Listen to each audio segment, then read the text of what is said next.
Hello दोस्तों, अस्सलाम वालेकुम, नमस्कार। आप लोग कैसे हैं? उम्मीद करता हूँ आप लोग भी अच्छे ही होंगे। मेरे चैनल में आप सबका वेलकम है। मेरे चैनल का नाम है इकबाल रिएक्ट। और आज मैं जो वीडियो पे रिएक्ट देने जा रहा हूँ वो वीडियो जो है एक अफ्रीकी मुल्क अरब का है, जो वहाँ पे एक बच्चा पैदा हुआ था जो कि हाफिज़ कुरान ही पैदा हुआ था। अब और वो जो है कुरान के बारे में बहुत कुछ ऐसा जानता है, जो पढ़ना जानता है, जो आप कोई गलती करोगे तो वो उसको बताता है। तो अब इससे अच्छा है कि मैं उसी को देख लेता हूँ। तो चलिए आपको वीडियो की तरफ लेके चलता हूँ। ये देखिए वीडियो।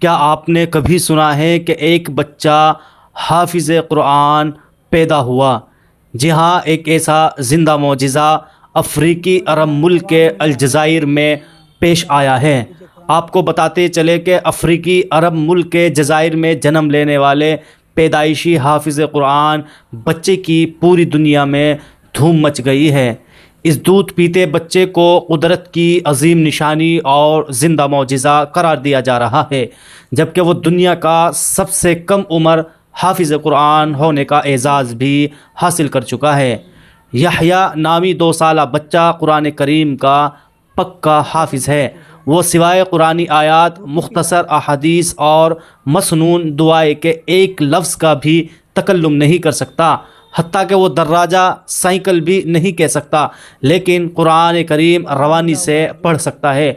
अलजायर समेत अरब ममालिक के अखबारात और टीवी चैनलों ने यहया की पूरी स्टोरी चलाई जा रही है।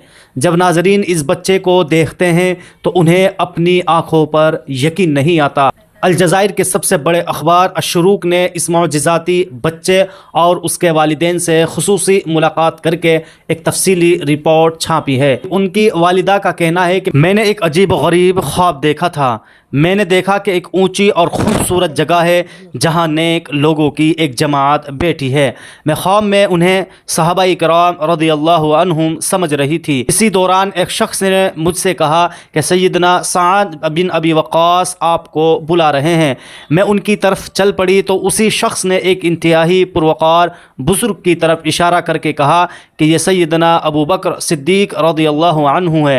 ये सुनकर मुझ पर हैबत तारी हो गई। जब मैं सैयदना साद बिन अबी वक़ास के पास पहुंची तो वहाँ एक सफ़ेद रंग की दीवार थी जिसके अंदर एक इंतहाई चमकदार मोती जड़ा हुआ था। सैयदना साद रज़ियल्लाहु अन्हु ने मुझसे फरमाया कि ये मोती तुम्हारा है, इसे ले लो। चुनांचे मैंने उसे निकाल लिया, जिसके बाद मेरी आँख खुल गई। मैं इस अजीब व गरीब ख्वाब की ताबीर के लिए किसी अच्छे आलिम दीन के पास जाने का सोच रही थी कि इसी दौरान मैंने एक और ख्वाब देखा कि मैं काबा शरीफ के सामने मताफ में मौजूद हूँ। वहाँ पर मौजूद सब लोग मेरे लिए जगह बना रहे हैं और मुझे बड़े एहतराम के साथ काबा शरीफ के अंदर ले जाया जाता है। उसके बाद जब उस बच्चे की विलादत के दिन करीब आए तो ख्वाब में मुझे किसी ने निदा लगाई, जिसमें सूरह रहमान की 10वीं आयत मुझे सुनाई गई, जिसका तर्जुमा यह है, ए ज़करिया, हम आपको एक बेटे की खुशखबरी सुनाते हैं जिसका नाम यहया होगा। ये आयत पहले मुझे याद नहीं थी, अब मैं सुनने के बाद मुझे भी याद हो गई। मैं इस आयत को बच्चे की विलादत तक दोहराती रही। जब यह बच्चा पैदा हुआ तो हमने ख्वाब के मुताबिक इसका नाम यहया रख दिया। इस बच्चे का दाया हाथ 6 उंगलियों पर मुश्तमिल है। हम एक उंगली को जायद समझकर कटवाने के लिए अस्पताल ले गए तो डॉक्टरों ने टेस्ट के बाद बताया अगर इस उंगली को काट भी दिया जाए तो ये दोबारा निकल आएगी। इस इजाफी उंगली के साथ यहया का दायां हाथ ऐसा लगता है जैसे हक़ ताला का इसमें मुबारक लिखा हो। इसलिए हमने उसे कटवाने का इरादा छोड़ दिया। यहया की खाला का कहना है कि जब इस बच्चे की उम्र 40 दिन हुई तो एक दिन मैंने देखा कि यह अपनी माँ के साथ सोया हुआ था और उसने अपने हाथ की शहादत की उंगली को ऐसे उठाया जैसे कलमा शहादत पढ़ते वक्त उठाया जाता है। उनका मज़ीद कहना है कि यहया आम बच्चों की तरह रोता भी है, लेकिन जैसे ही कुरान करीम की तिलावत उसे सुनाई जाती है तो ये फ़ौरन खामोश हो जाता है। यहया के बारे में उसके अहले खाना उस वक्त हैरत में मुब्तला हुए जब उसकी उम्र 1 बरस हुई। उसने दीवार में लगे फ्रेम की जानिब इशारा किया और उस पर लिखे हुए कलमा तय्यबा को पढ़ने लगा। उसके बाद यहया कुरान करीम खोलकर उसमें आयत सजदा ढूंढकर पढ़ने लगा। अपने हम उम्र की तरह उसे खिलौनों से कोई ताल्लुक़ नहीं है, वो बस हर वक्त कुरान करीम या बच्चों की दीनी किताब ही हाथ में लिए रखता है। अगर कुरान या किताब ना मिले तो वो टीवी पर कुरान करीम की तिलावत सुनता रहता है। अगर कोई यहया के सामने तिलावत करते हुए गलती कर जाए तो उसकी गोया शामत आ जाती है। ये पैदाइशी हाफिज़ उससे लिपट जाता है और उस वक्त तक नहीं छोड़ता जब तक उस गलती की इस्लाह न करा ले। हिफ्ज़ कुरान के साथ रफ्ता रफ्ता यहया की सलाहियतों में इजाफ़ा होने लगा। वो अब मशहूर क़ुर्राए कराम और मशाइख में फ़र्क भी करने लगा है। फिर यहया को बाज़ लोगों ने बताया कि इस बच्चे को जिन्नात ने अपनी गिरफ्त में कर लिया है, वही उसकी ज़ुबान से बोलते हैं। तो यहया की माँ उसे लेकर इलाके के बड़े बड़े आलिम दीन आमिल के पास चली गई। जब आमिल यहया पर दम करने के लिए कुरानी आयात पढ़ने लगे तो उसने भी इस आमिल के साथ पढ़ना शुरू कर दिया। ये देखकर आमिल ने यहया की माँ से कहा कि इस बच्चे पर किसी जिन का असर नहीं है, यह कुदरत का बहुत बड़ा मौजिज़ा है जिससे हक़ ताला अपने दीन का बहुत बड़ा काम लेना चाहता है।